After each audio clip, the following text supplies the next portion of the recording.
Bismillahirrahmanirrahim. Assalamualaikum warahmatullahi wabarakatuh.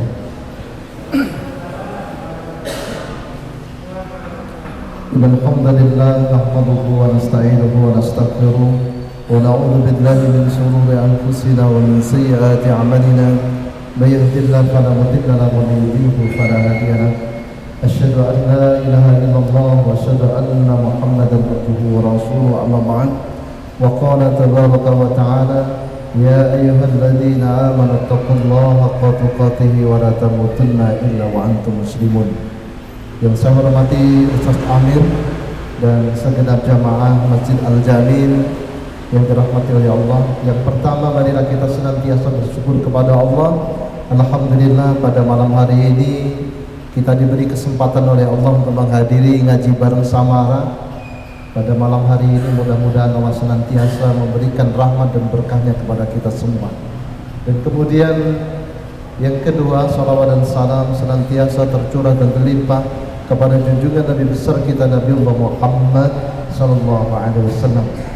Langsung saja saya sebagai pembawa acara menyampaikan susunan acara. Yang pertama adalah pembukaan, yang kedua inti kajian, yang ketiga sesi tanya jawab, yang keempat lain-lain, dan yang terakhir penutup.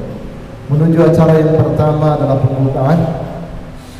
Mari kita buka kajian Samara ngaji bareng pada malam hari ini dengan bacaan basmalah bersama-sama. Bismillahirrahmanirrahim. Mudah-mudahan dengan bacaan basmalah acara ngaji bareng Samara pada malam hari ini berjalan dengan lancar.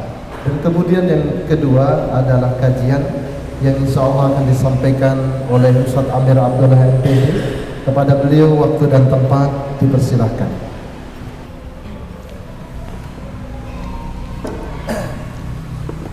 Bismillahirrahmanirrahim. Assalamualaikum warahmatullahi wabarakatuh. Waalaikumsalam warahmatullahi wabarakatuh. Alhamdulillahirabbil alamin. Wassalatu wassalamu ala asyrafil anbiya wal mursalin Sayyidina Muhammadin wa ala alihi wa ashabihi ajma'in. Ashhadu an la ilaha illallah wahdahu la syarika lah wa ashhadu anna Muhammadan abduhu wa rasuluh la nabiyya wa la rasula ba'dah. Allahumma salli ala Muhammad wa ala alihi wa ashabihi wa man tabi'ahum bi ihsanin ila yaumil qiyamah. Alhamdulillah, para jamaah, bapak-bapak, ibu-ibu yang dirahmati Allah Subhanahu wa taala. Tentu saja yang paling utama yang harus senantiasa kita munajatkan atau panjatkan kepada Allah Subhanahu wa taala adalah rasa syukur kita atas berbagai macam nikmat yang Allah berikan kepada kita sekalian. Utamanya kita semua saat ini diberi kenikmatan sehat. Kita semuanya diberi nikmat sehat, diberi nikmat sempat dan mampu untuk melaksanakan perintah-perintah Allah. Salah satunya adalah ibadah salat maghrib. Dan kita lanjutkan dengan thalabul ilmi. Sama-sama pada kesempatan ini kita belajar menambah wawasan kita terkait dengan dinul Islam. Harapannya nanti kehidupan kita semakin baik ya. Kemudian pemahaman kita juga semakin baik, di mana pada kesempatan ini kami akan menyampaikan salah satu materi yang terdapat dalam kitab Abwabul Faraj ya. Pintu-pintu ke lapangan. Pintu-pintu ke lapangan. Bapak-bapak, ibu-ibu yang dirahmati Allah Subhanahu wa taala, biasanya dulu kita belajar di sekolah ataupun di kuliah, tidak semua hal itu langsung kita pahami pada saat itu. Tapi ada kalanya beberapa periode tahun kemudian, sesuatu yang pernah kita dengar itu mendapatkan triggernya, mendapatkan pemantiknya, baru kita paham. Ada orang yang langsung diberi paham, nah, kemudian lupa. Maka tujuan dari ta'lim seperti ini, belajar seperti ini adalah dalam rangka menyegar-nyegarkan kembali ingatan yang masa lalu kita mungkin, atau ilmu-ilmu yang pernah kita dengar, ilmu-ilmu yang pernah kita kaji, dengan berbagai kalangan, para ustadz dan para kiai. Maka kemudian pada kesempatan ini semoga itu menjadi pemantik untuk mengembalikan ingatan kita, karena memang keterbatasan memori kita dari sekian banyak informasi yang kita baca, kita dengar, itu kemudian bertumpuk dan akhirnya terlupakan.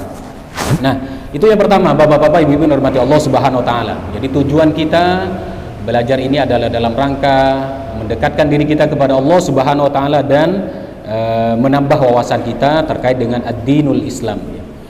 Kemudian yang berikutnya sebagai pengantar dari kajian ini adalah semua manusia, ini bisa dikatakan sebagai konklusi, sebagai sebuah kesimpulan umum, bahwa semua kita, baik yang duduk di masjid ini maupun yang sedang berjalan di jalanan atau yang saat ini sedang bekerja di kantor, itu sedang diuji.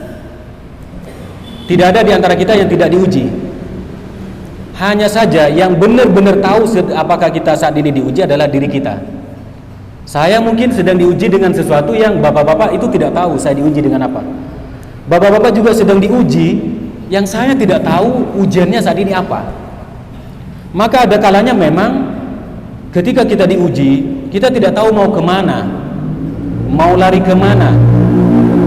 Paling tidak sebagai orang-orang yang tercerahkan dengan berbagai macam kajian dan keilmuan, kita itu biasanya pergi ke masjid, mengikuti majelis taklim, atau pergi ke orang yang kita anggap memiliki wawasan atau pengalaman hidup, yang kemudian kita meminta nasihat kepadanya. Nah, jadi secara kesimpulannya semua kita diuji oleh Allah Subhanahu wa taala. Maka dengan berbagai macam ujian itulah harapannya yang pertama, kita tahu diri bahwa kita ini adalah abdullah. Banyak hal dalam kehidupan ini yang tidak bisa dikendalikan oleh diri kita.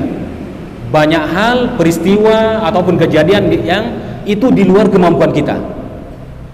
Yang kedua, harapannya agar kita kembali kepada Allah Subhanahu wa taala untuk meminta tolong, untuk meminta bantuan agar kita diberikan jalan keluar dari setiap ujian yang Allah berikan kepada kita semuanya.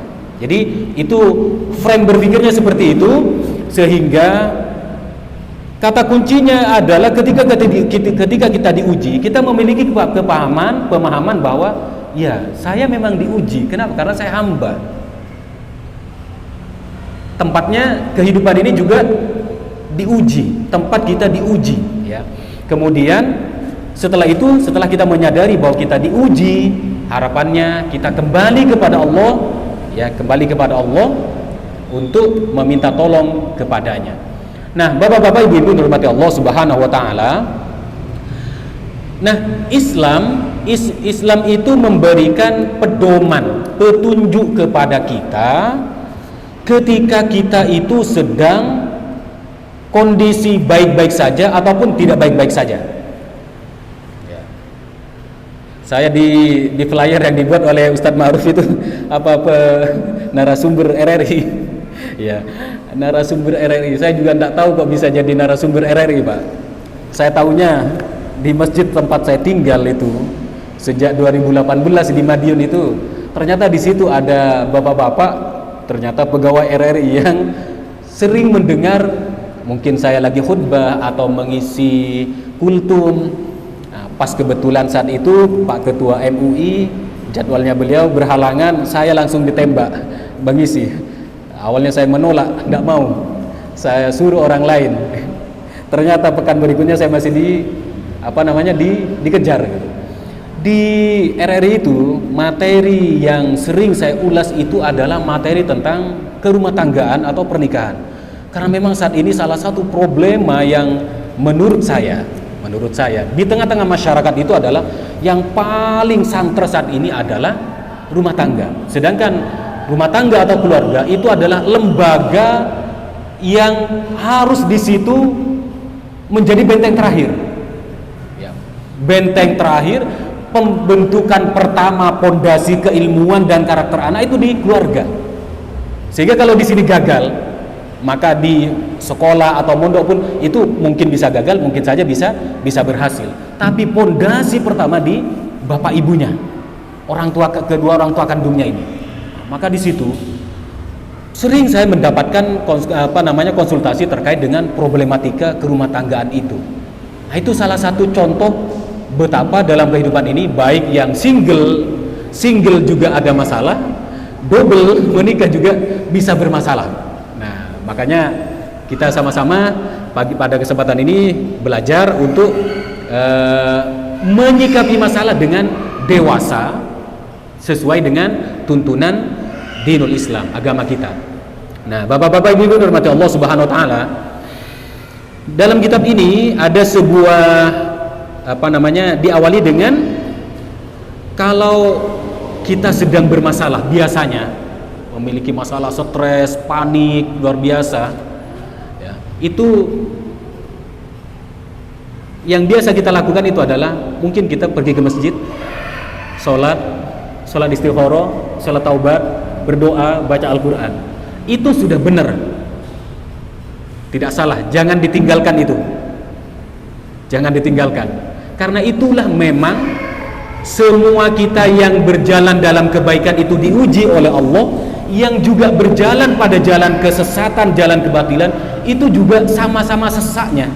Jadi bukan kemudian yang kita saksikan orang-orang yang menjadi pendukung pembela kebatilan itu hidupnya tenang, enggak juga, sama juga ya, remek-remek juga, sama-sama stres juga, sehingga kita yang diberi ujian oleh Allah itu larinya ke doa, larinya ke zikir, larinya ke baca Al-Quran, larinya ke sholat, itu sudah benar. Maka di sini dikatakan salah satu dikatakan di sini wa'lam anna katsiran min dzalika rajun ila ijtihadihim wa ma yaftahu Allah bihi alaihim li anna taqrira dzalika wal 'amala bi sahihun sarihun min as-sunnah wa syawahidu katsira wa dzalika bi taqririhi alaihi salatu wassalam li adhkarin wa ad'iyah katsira sami'aha min kathirin min ashabihi bi alfadhin mutabayinah wa ma'anin wadihah bila taqaddumi ta'limin wa la ta'allumin minhu sallallahu alaihi wasallam. Di kitab ini dikatakan ada banyak sekali doa atau zikir yang diajarkan oleh Nabi Muhammad sallallahu alaihi wasallam kepada kita. Salah satunya adalah ini. Nidzalika haditsu Abdullah bin Buraidah radhiyallahu taala anhu annahu alaihi salatu wassalam sami'a rajulan yaqul. Dari ada hadis Abdullah bin Buraidah radhiyallahu taala anhu bahwasanya beliau mendengar seorang lelaki berkata, bapak-bapak atau ibu-ibu mungkin yang kalau ada ibu-ibu ya bapak-bapak saja ini. Bapak-bapak mungkin pernah enggak berdoa dengan doa seperti ini? Allahumma inni as'aluka bi annaka antallah la ilaha illa antal wahidul ahadus samad alladzi lam yalid wa lam yulad wa lam yakul lahu kufuwan ahad. Ada yang sudah pernah berdoa dengan doa seperti ini, Pak? Ada? Alhamdulillah ada. Nah, apa sih kehebatannya doa ini? Ya, saya ulangi, mungkin nanti doanya begini.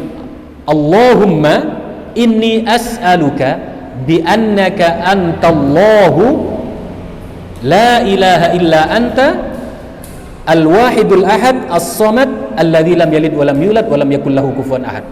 Kalau diterjemahkan kira-kira begini, Allahumma ya Allah, inni sesungguhnya hamba as'aluka memohon kepada engkau bi annaka bahwasanya engkau itu engkau Allah adalah Allah, la ilaha illa anta tidak ada Tuhan, tidak ada ilah kecuali engkau, al-wahid yang Maha Esa, Al-Ahad Maha Esa, As-Samad yang bergantung kepada engkau segala sesuatu, alladzi lam yalid wa lam yulad yang tidak melahirkan dan tidak dilahirkan, wa lam yakul lahu kufuwan ahad yang tidak ada persamaannya siapapun, tidak ada yang bisa menyamai apapun.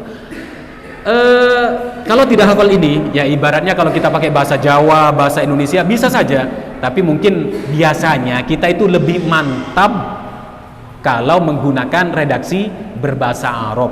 Makanya kalau kita berdoa, doa sapu jagat misalnya, Rabbana atina fid dunya hasanah wa fil akhirati hasanah wa qina adzabannar, itu lebih mantap biasanya. Andai pakai bahasa Indonesia, ya Allah beri hamba kebaikan di dunia, beri hamba kebaikan di akhirat, selamatkanlah kami dari api neraka. Kan sama, cuman pakai bahasa Indonesia. Nah, cuma biasanya lebih mantap saja. Nah, itu pendahuluan atau pengantar doa yang tadi. Allahumma inni as'aluka bi annaka antallah la ilaha illa anta al-wahidul ahadus samad alladzi lam yalid wa lam yulad wa lam yakul lahu kufuwan ahad. Faqala sallallahu alaihi wasallam, maka Nabi bersabda, laqad sa'ala Allah ta'ala bismihil a'zam alladzi idza du'iya bihi ajaba wa idza su'ila bihi a'ta. Nabi kemudian bersabda, laqad sa'ala Allah, sungguh orang itu telah meminta kepada Allah bismihil a'zam, dengan namanya yang agung, alladzi idza du'iya bihi, yang apabila berdoa dengan nama itu ajabah, Allah pasti mengijabah, wa idza su'ila bihi, dan apabila meminta bihi dengan nama yang agung itu a'ta, Allah pasti memberi. Karena memang kita sering berdoa, saking seringnya berdoa kadang-kadang kita ini begini Pak, kayaknya saya sudah sering berdoa, kayaknya enggak dikabul-kabul. Pernah ada yang merasa begini Pak? Sudah sering berdoa ini, biasa saja, saya tetap harus bekerja keras, saya harus tetap pontang-panting cari uang sana sini, sama. Mungkin saya juga pernah merasa seperti itu juga. Ya Allah, saya sudah berdoa ini, ya Allah, kapan sebenarnya?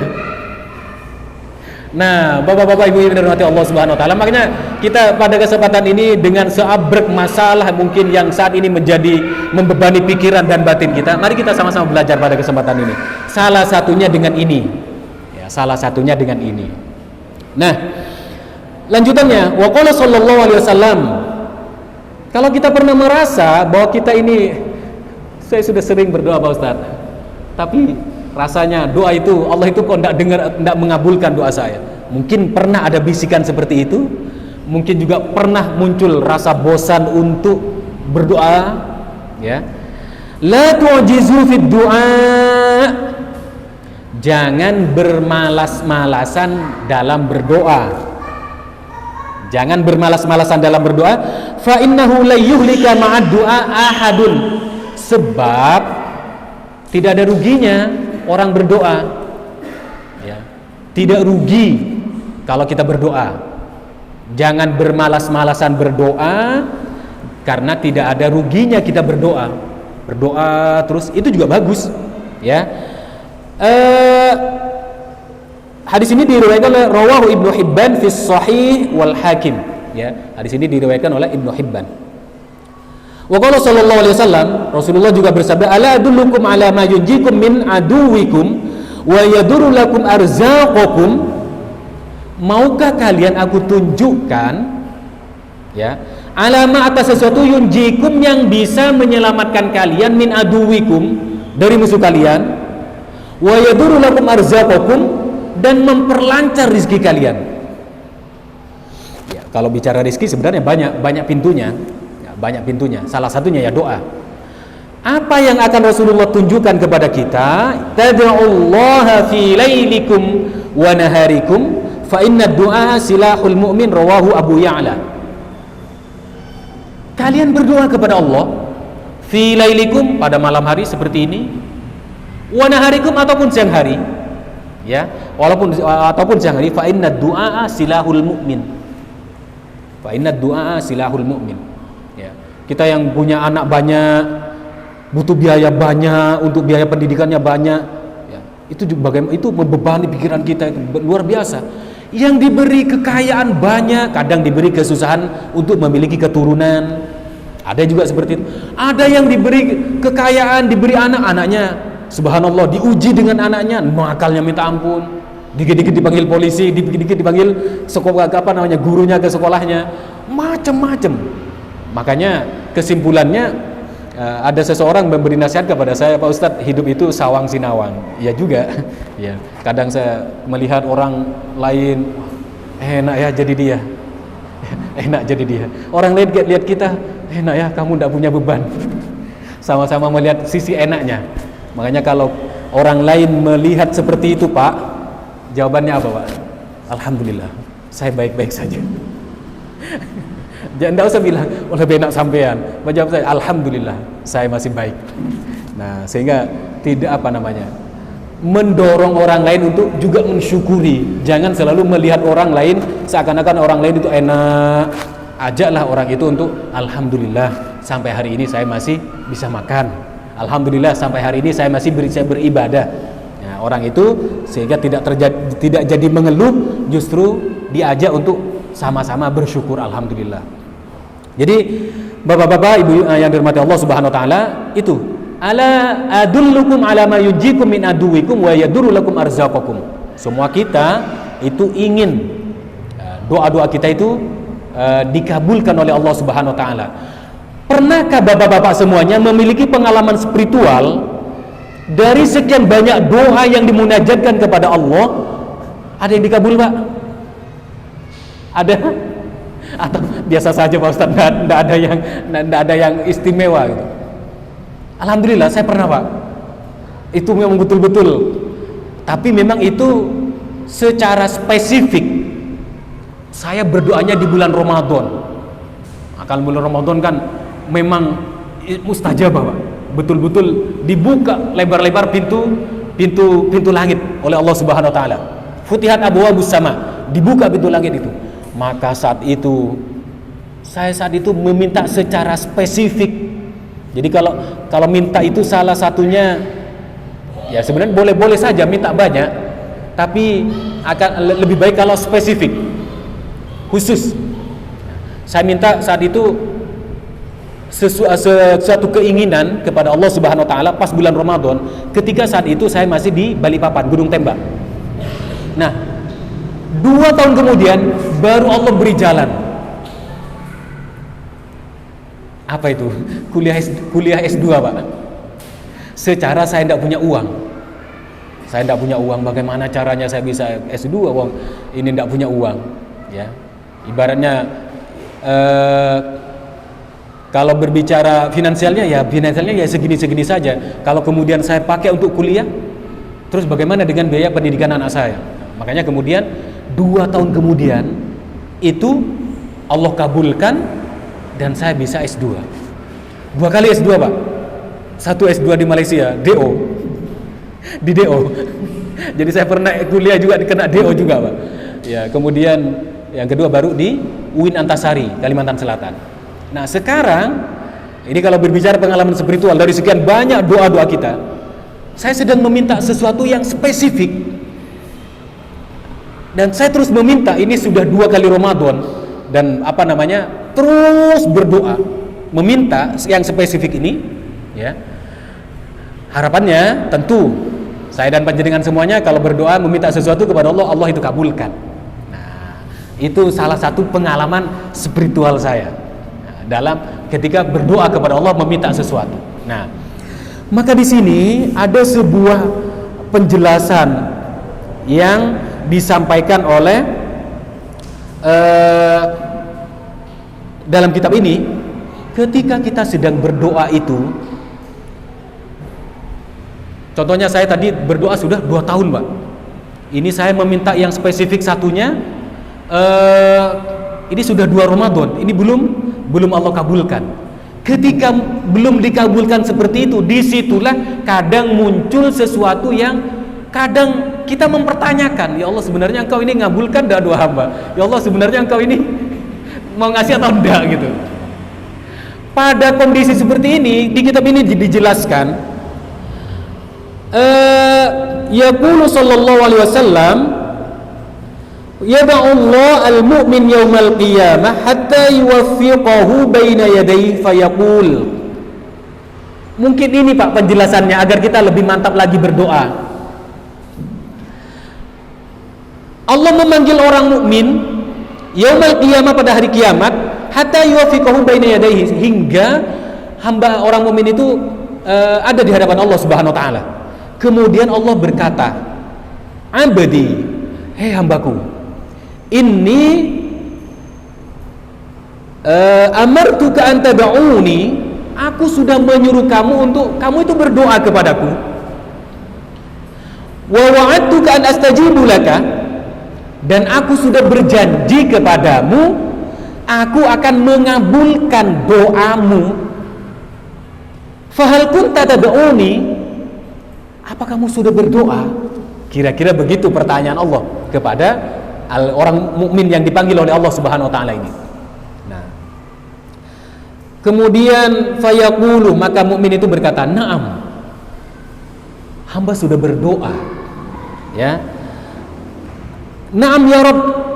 Kemudian fayaqul, "Amma innaka lam tad'uni bi da'watin illa istajabtu laka. Amma da'awtani yawma kadza wa kadza li dhannin nazala bika an ufarrija anka fa farrajtu anka." Kemudian Allah berfirman begini, apakah kamu pernah, innaka lam tad'uni bi da'watin, pernahkah kamu berdoa dengan meminta sesuatu, kemudian illa istajabtu laka, kemudian aku mengabulkan doamu itu.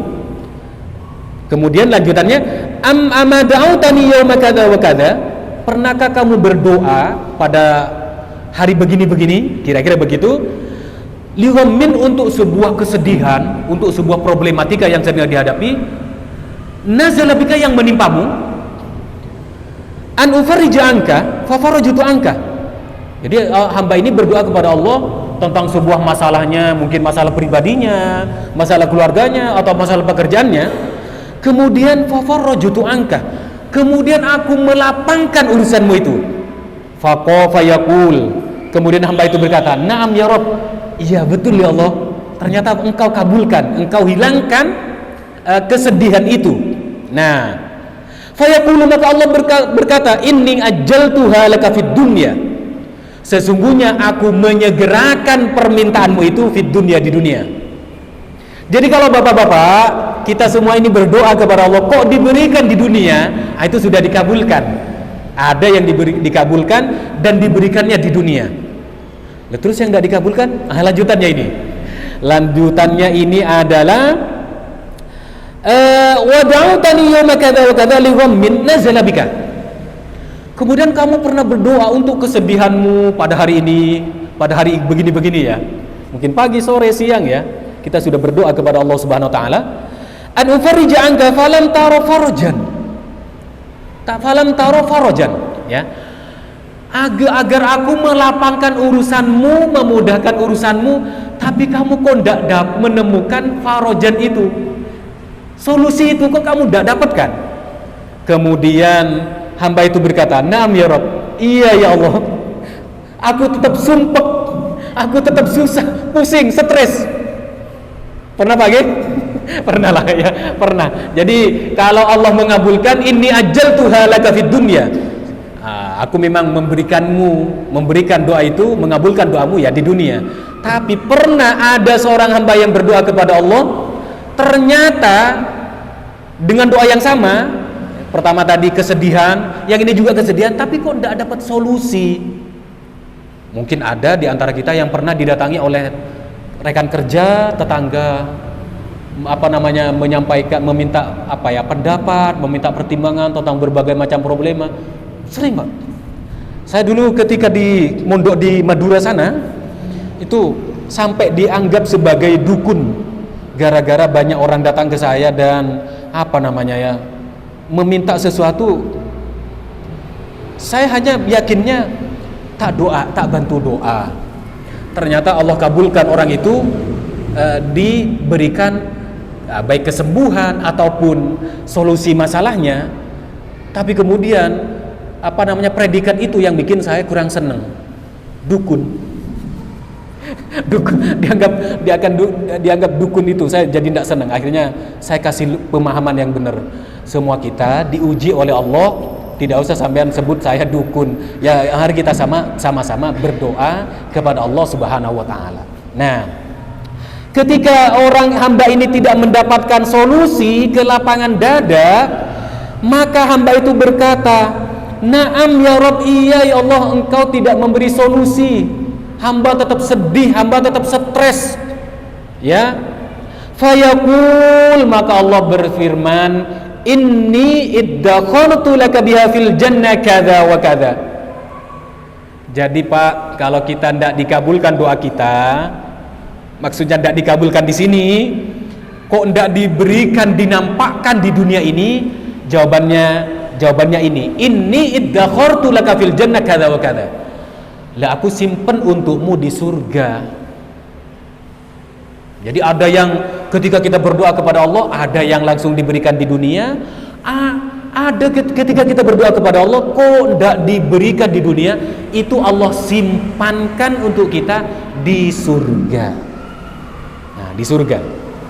Makanya kan itu yang berikutnya. Kemudian yang berikutnya, wa da'utani fi hajatin abdiha laka fi yaumi kadza wa kadza fa qadaituha fa yaqul na'am ya Rabb. Pernah kita punya hajat, kemudian kita berdoa kepada Allah, hamba itu berkata, iya ya Allah, engkau beri kemudahan, hajat hamba dimudahkan. Nah, sama jawabannya Allah, fayaqul inni ajjaltuha laka fid dunya. Sama, aku memberikannya kepadamu, menyegerakan bantuan itu padamu di dunia, ya. Wa da'utani yauma kadza wa kadza fi hajatin abdiha laka falam tara qada'aha. Kemudian kamu pernah juga berdoa meminta kepadaku untuk sebuah hajat, tapi kamu tidak mendapati hajat itu ditunaikan oleh aku. Kata Allah, fayaqul na'am ya Rabb. Ya, iya ya Allah. Maka Allah menjawab, inni iddakhartu laka biha fil jannah kadza wa kadza. Sesungguhnya aku menyimpannya doa itu untukmu di surga. Maka bapak-bapak, ibu-ibu, bapak-bapak yang dirahmati Allah Subhanahu wa taala, dari penjelasan kitab ini kita bisa mendapatkan sebuah pemahaman pada kesempatan ini. Semoga pemahaman ini menjadi bekal kita bahwa dari sekian banyak problematika yang kita hadapi dalam kehidupan ini, solusinya salah satunya adalah doa. Kita berdoa kepada Allah, mau Allah kabulkan, berikan di dunia, kita tetap berdoa. Mau Allah belum memberikannya kepada kita di dunia, kita tetap berdoa, karena Allah menyimpan doa itu, bantuan atau pertolongan itu di surga. Maka ada dalam kitab ini, tentu tidak akan saya bacakan satu persatu karena panjang, mungkin beberapa kesimpulan. Ada doa itu, kalau dalam terminologi atau dalam istilah usulul fiqhnya, ad-du'a huwa minal adna ilal a'la. Namanya doa itu namanya permintaan dari bawahan ke atasan. Sedangkan al-amru wan nahyu, sedangkan larangan dan perintah itu minal a'la ilal adna, dari atasan ke bawahan. Perintah dan larangan itu sama-sama dari atasan ke bawahan. Tapi kalau doa itu dari abdun kepada Allah Subhanahu wa taala, minal adna ilal a'la. Maka karena itu dari bawah, dari seorang hamba kepada Rabbnya, yang pertama ketika kita mau berdoa itu husnudzon. Husnudzon dulu bahwa doa kita pasti dikabulkan. Dan kepastian ini bukan saya yang mengatakan, Pak, tapi Allah Subhanahu wa taala yang memang dalam ayat yang sering kita simak ketika bulan Ramadan. A'udzubillahi minasyaitonirrajim. Wa idza sa'alaka 'ibadi 'anni fa inni qarib ujibu da'watad da'i idza da'ani falyastajibu li wal yu'minu bi la'allahum yarshudun.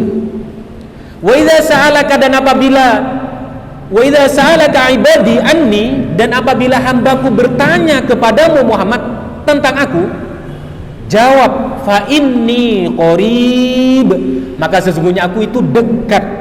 Ujibu da'watad da'i, aku mengabulkan doanya orang yang berdoa, idza da'ani, jika dia meminta kepadaku. Falyastajibu, maka mintalah kepadaku, wal yu'minu bi, berimanlah kepadaku, la'allahum yarsyudun, agar kalian mendapatkan petunjuk. Nah, itu yang pertama, husnudzon. Nah, untuk membangun husnudzonnya tadi, itu penjelasan ulama tadi sudah. Kalau itu Allah kabulkan di dunia, doa kita ada yang diberikan di dunia, doa kita ada yang Allah simpenkan untuk kita di surga kelak. Ya, kita sebagai seorang muslim tentu meyakini itu, ya. Kemudian yang kedua adalah tidak memutus silaturahim, persaudaraan, tali persaudaraan. Kalau ada sebuah doa itu agak sulit untuk Allah kabulkan, ya, sulit untuk Allah kabulkan itu jika ada sengketa hati, utamanya dengan saudara kandung. Ada sengketa hati. Nah, makanya kan ini juga kita mengoreksi ini. Mungkin kita pernah berbuat ada perselisihan dengan saudara, ada salah paham, itu segera kita clearkan, kita selesaikan, kita putihkan agar Allah mengabulkan doa kita, ya. Kemudian yang berikutnya adalah tidak ada makanan haram ataupun pakaian haram yang melekat pada tubuh kita, badan kita, yang melekat pada tubuh. Maka di kitab hadis Al-Arba'in An-Nawawiyah itu sangat masyhur, kita sering menyimak dari penjelasan guru-guru kita.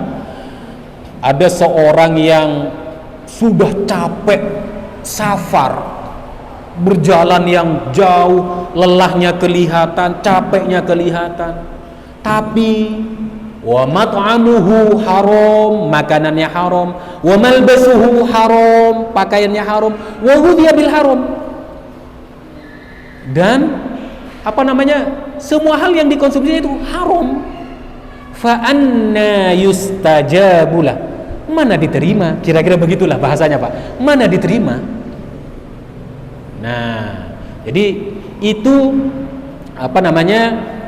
agar kita semakin mantap dalam berdoa. 3 hal itu. Yang pertama, kita perbaiki persangkaan kita kepada Allah. Tadi sudah disampaikan, semua doa pasti dikabulkan, ya, semua doa pasti dikabulkan. Bahkan di kitab ini juga dijelaskan, kalau kita doa kita, Pak, dari sekian banyak doa kita ini, dari sekian banyak doa kita itu, kalau ada kalanya Allah itu sedang menguji kita dengan sebuah ujian yang kalau itu diberikan 100%, kita bisa mati atau pingsan. Dengan doa itu Allah kurangi jadi 75%, 50%, 25%, sehingga yang ketika musibah itu Allah turunkan, kita bisa bunuh diri mungkin. Itu akhirnya kita cuma nangis, ya, stres, sebagaimana normalnya manusia pada umumnya. Itu Allah bisa dengan doa kita mengurangi beban itu, sehingga tidak diberikan semuanya. Jadi itu pada kesempatan ini, sehingga dengan sedikit wawasan yang terdapat dalam kitab Abwaabul Faraj ini, semoga kita semakin yakin dengan doa-doa yang kita munajatkan kepada Allah dari sekian hajat kita, dari sekian masalah yang sedang kita hadapi. Apapun kondisi kita saat ini, yang paling betul-betul harus kita sadari, kita ini adalah abdun, seorang hamba yang lemah, yang pasti butuh kepada Allah Subhanahu wa ta'ala. Dan ketika kita butuh kepada Allah, salurannya adalah doa, dengan berdoa. Barangkali itu sebagai wawasan untuk diri kami pribadi, dan semoga ini juga bermanfaat untuk bapak-bapak sekalian. Mungkin kalau ada pertanyaan atau diskusi, monggo kami persilahkan.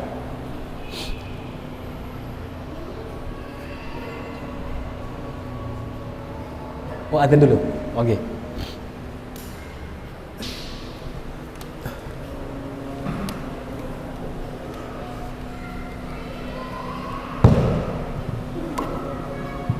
Jazakumullah khairan katsiran kepada saudara yang telah menyampaikan materi tentang kekuatan doa.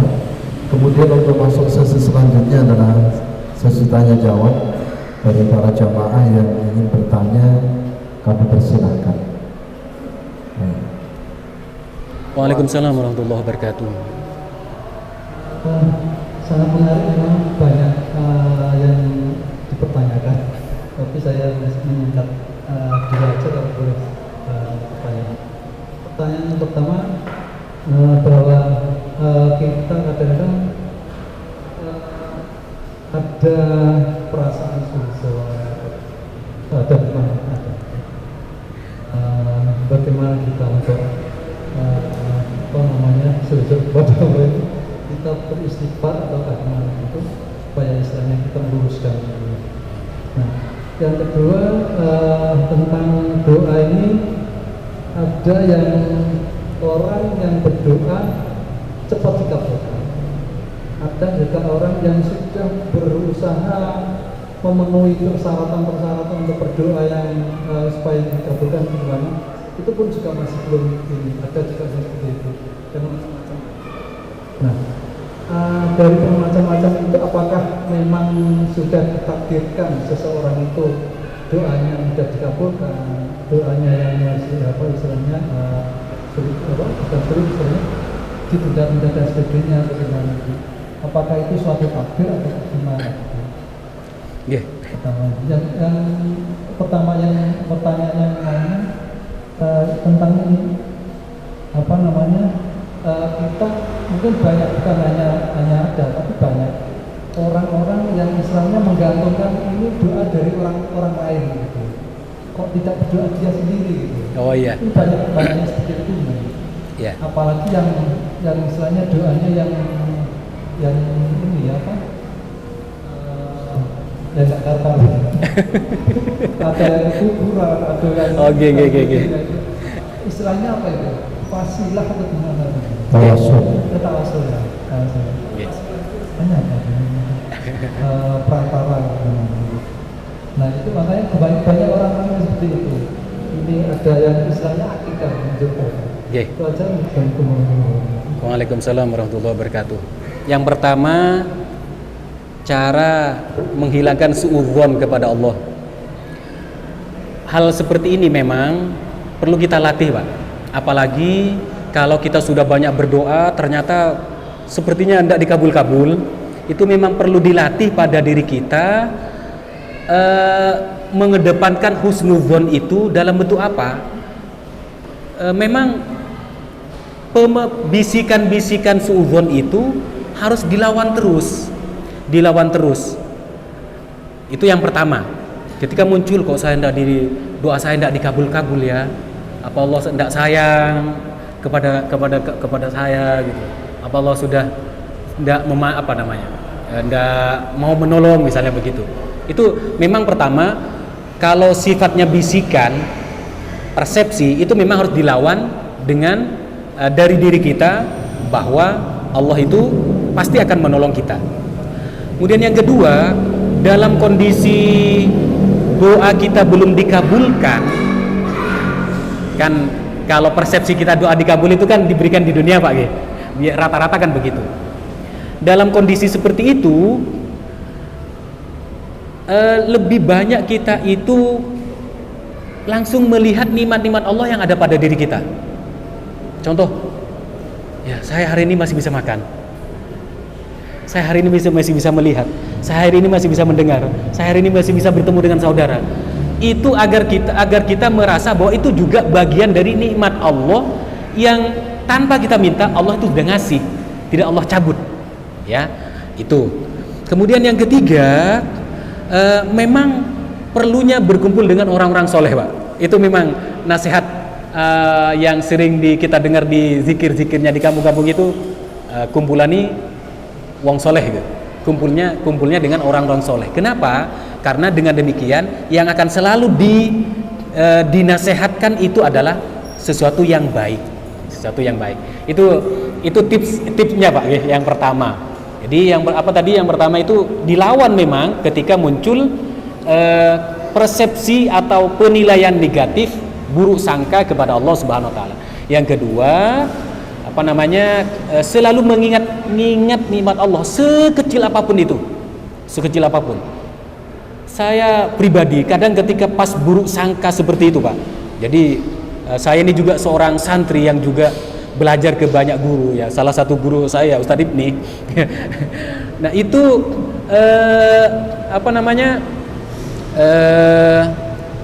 itu kadang-kadang Allah itu langsung memberikan teguran. Contohnya kaki langsung kesandung Pak.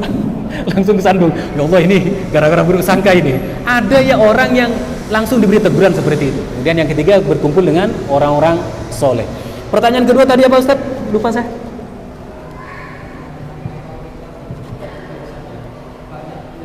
Oh iya takdir apa? Apakah ada yang memang apa namanya ya? Kalau diibaratkan dalam kehidupan kita, ya memang kita banyak mendapati dalam kehidupan ini ada orang yang tidak pernah berdoa, tapi Allah kasih banyak kesejahteraan dalam kehidupan ini.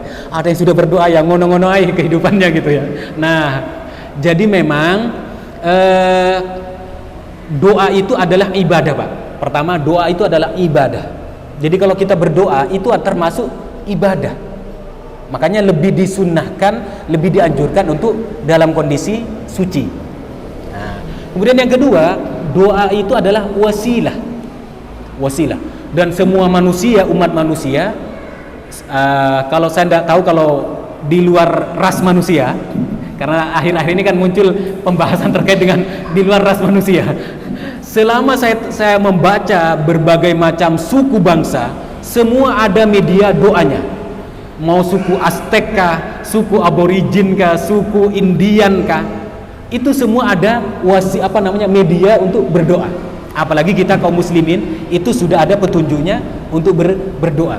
Jadi pertama tadi ibadah, kemudian yang kedua adalah memang wasilahnya, cara resmi yang Allah tunjukkan kepada Rasulullah untuk kita mengadukan berbagai macam problema itu dengan berdoa. Dan berdoa itu tidak harus mengangkat tangan sebenarnya Pak.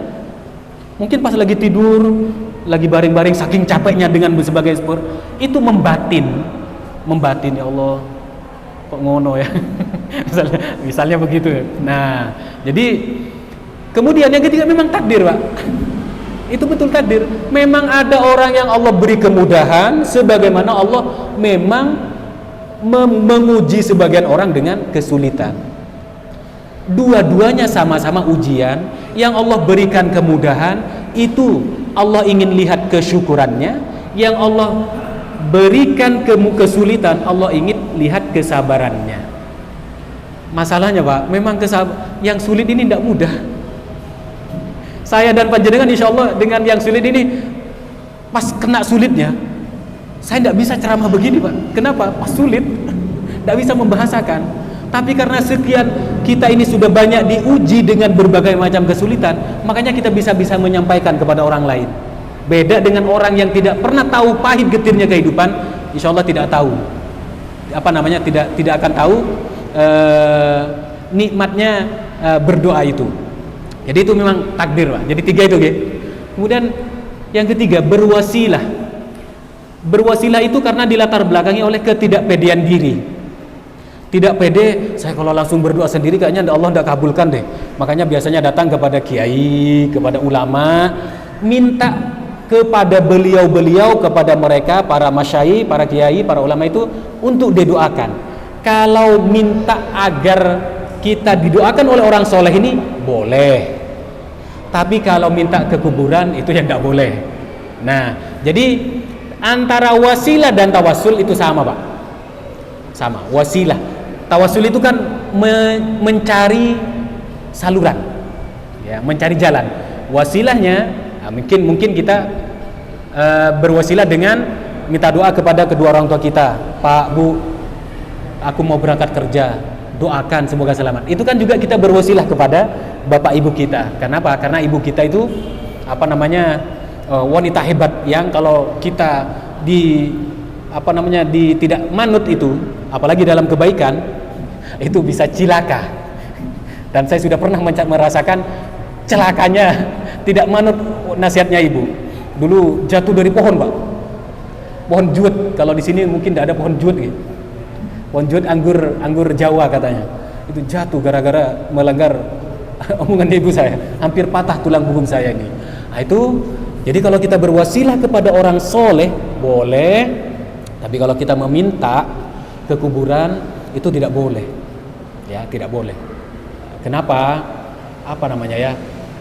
Mungkin ada sebagian kaum muslimin yang memperbolehkan, tapi kalau saya lebih cenderung tidak boleh.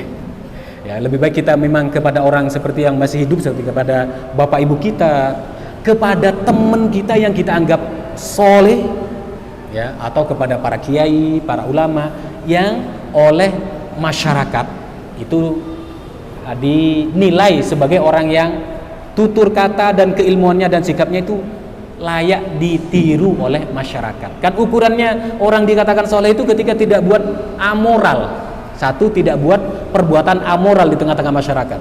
Makanya kan kalau ada seorang ustadz atau kiai berbuat satu kali cabul saja kan langsung rusak. Padahal baru sekali, ya, baru sekali.